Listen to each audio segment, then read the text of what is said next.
Isekais. Isekais, my friend. They're everywhere. There are so many damn isekais. And if you don't know what an isekai, let me tell you, brother, what an isekai is. So, the word itself just means another world. And if you're anywhere in this space, you know what that means. It's another world. You spawn in some fantasy world, and it's usually the means of getting thrown in this fantasy world usually involves you getting hit by a truck, and people kind of call it just truck-kun, because it happens so often that you just get killed by a truck, and you just spawn in a fantasy world, and you become a god, or you just get teleported. Or originally, one of the original big isekais that really shaped the genre would be Sword Art Online, where you just put on a VR headset and you just get summoned to a world. That type of method of getting thrown into the fantasy world isn't. It's probably the least, but it's still pretty common. It's like the least used method of getting you thrown into the isekai world, but besides the point, generally, you get summoned to this world, you get all sorts of powers, like usually the protagonist is just like a blank slate, so you can insert yourself as the guy, then you essentially get all these powers, you're magical, then magically you get a harem and all sorts of stuff. There are obviously isekais that kind of change up the genre, but isekai is such a broad, like really broad sort of topic. And what I mean by that is that you have some of the wackiest ideas that come from people's mind. Like there's an isekai where it's just all about cooking. Like that's it. Like his special power is he's just really good at cooking, and he has the ability to buy stuff from the Japanese equivalent to Amazon and just spawn in food. Like, just spawn food, spawn sauce, like, spawn all sorts of stuff. For some reason, that's quite a common, like, a little bit of a newer trope in some of the recent isekais, where the dude's ability is literally just, I have the power to just buy shit on Amazon. Screw you, nerd. I can buy all sorts of shit off of Amazon. You're screwed. But obviously, you have the more traditional isekai, where you're just an average dude. You either die or are teleported to another world, and you're basically a god. That's the most common one, where you get the harem and all of that and whatnot. But there are different genres that iterate off of that. ReZero is probably a very, very traumatizing and a little bit more realistic depiction of an isekai, where sure, there's magic, but you don't have anything. You're just an average Joe. The primate Subaru, the main character of ReZero, oh my god, his power sucks ass, but it is also the most overpowered ability, because essentially he can just time travel and just have amazing foresight of the possible consequences of said action, because he can just pretty much die all the time and just go back to the checkpoint that he calls it. That's what the series calls it, by the way. I'm not like using just game terminology for whatever reason. Nah. Subaru literally calls it a checkpoint and literally just has the ability to save scum. But the only way to save scum is by dying horrible deaths. For one example, he died by getting eaten alive by rabbits. There were evil rabbits, but he got fucking killed by rabbits, which is pretty morbid, because he had to feel every bite and get eaten alive, pretty much. Yeah, not fun. And if you watch the episode where that happens, it's pretty fucking morbid. Yeah, pretty morbid. Obviously, there are a lot more lighthearted forms of isekai. I would say, what would I say? Probably, Konosuba. That's a very lighthearted one. It's just a comedy where same premise. The dude's brought into a world and has zero powers. He has like very little powers and he's pretty weak. But you know what? The comedy in that is really peak. One of the funniest shows I've ever watched when it comes to an anime. Funniest shit ever. really comedic. The voice acting is peak. But let's start transitioning off to the main topic of this video. Why are there so many isekais? As I said before, it's just a very wide genre. You could pretty much do a lot of it. All you need is some basic tropes, such as, you get thrown to a different world. The protagonist can be pretty much anything you want, and there's pretty much a lot to work with. It's such a wide genre, because honestly, it's more like a world setting, less than a genre, in my opinion. Because isekai is just... there's just so many types of isekai that it gets ridiculous. And it appeals to so many different types of people. You want romance? There are plenty of isekais that have a lot of romance. You want cooking? You got the cooking ones. I mentioned them before. Just combat. There are plenty of ones that got combat. Slice of life. There are plenty of isekais that have slice of life. It's a very wide selection. Very wide selection.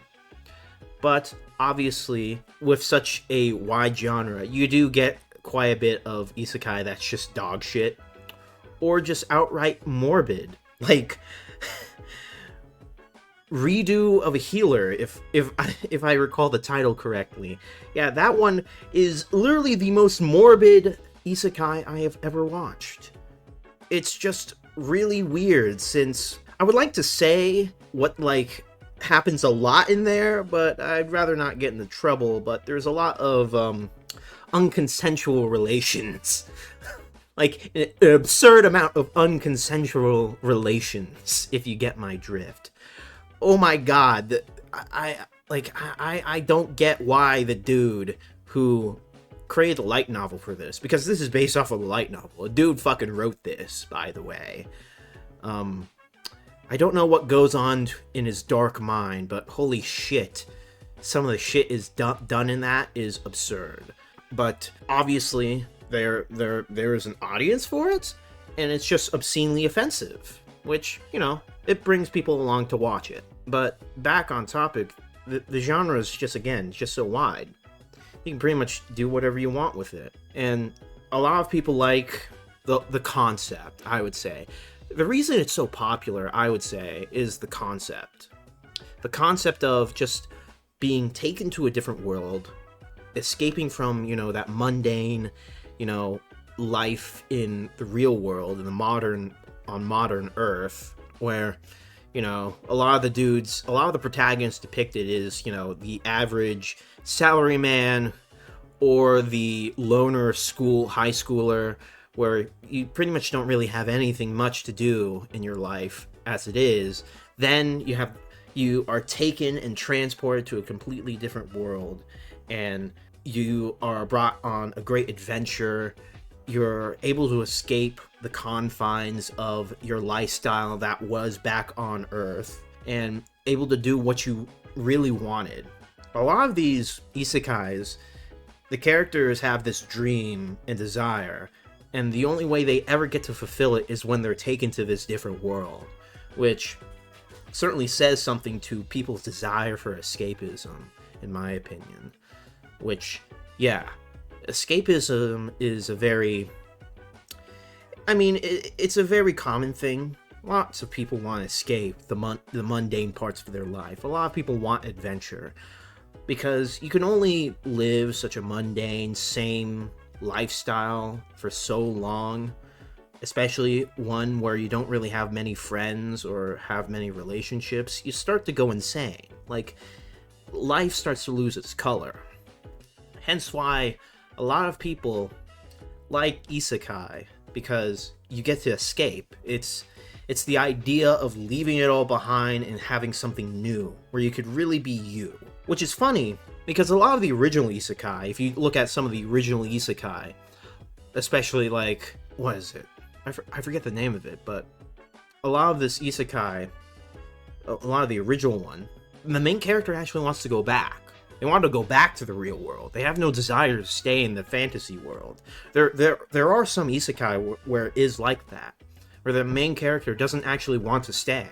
They want to leave and go back home, which is an interesting transition of a lot of the motifs and just the motivations of the character.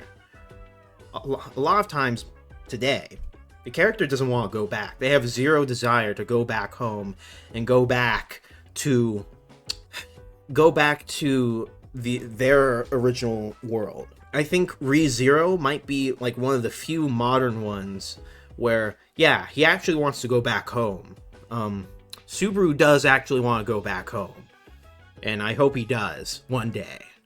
But yeah, so if you look at some of the original isekai, main character wants to go back home. They don't give a shit about this world that they found themselves in. They have zero desire or any care about being in that world, and they want to go back, which is very interesting. I guess it really shows the transition to, well, I enjoy this adventure, but I'd rather go back to something familiar, to now, I don't even want to even look or think about my past, and I only want to go see the future. Fuck everyone else. I don't want to go back home where I was not wanted, I didn't have anything there, and I'm going to make something new of myself here. It's just very interesting. It's a very interesting premise. Very interesting transition of, I guess, plot or story beats. But escapism is really, really big with that. That's probably the biggest defining word, I guess you could describe what isekai is. It's all about escapism. But it wasn't always like that, as I clearly said before. In conclusion, isekais are pretty much a staple genre for anime. There's not much you can do wrong with isekais. You can pretty much do whatever you want with them. You can't really go wrong with it. There are a lot of mediocre isekai, there are a lot of good isekai, and there are a lot of bad isekai. But you know what? There's so much damn isekai that you have your whole selection. You got a whole library of the stuff because there's so much of it. So I would recommend you go out and search. You go pick and choose, because fuck me, it's literally everywhere. You got so many things to choose, because isekai is such a broad and wide genre. Dude, you can pretty much get your fill of anything. Fighting, cooking, romance, all of it. It's got it all. So, that's what I'll leave off with. Thank you for listening, thank you for watching, and I will see you guys later.